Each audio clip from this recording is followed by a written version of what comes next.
A force of 24 Newton acts on a body with mass 3 kg. What acceleration is produced? A cikin wannan misalin abinda ake so mu calculate shine acceleration. Yanzu sai mu fitar da data ɗinmu kamar haka. A force of 24 Newton. F force kenan is equals to 24 newtons. Acts on a body with mass 3 kg. M is equals to 3 kg.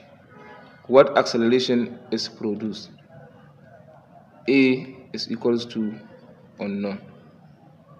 Yanzu sai mu sa formula ɗinmu ta force mu yi amfani da ita. F is equals to mass times acceleration.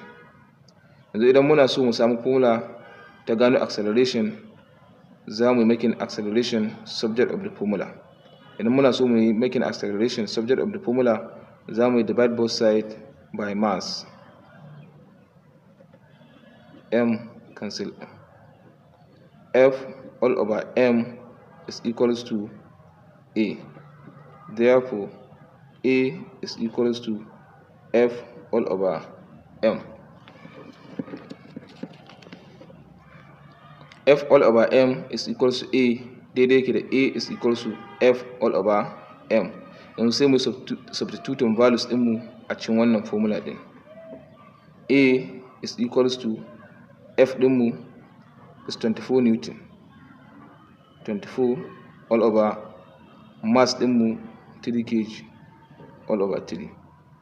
Muna da 3 here, 1, 3 here, 8 is equals to 8.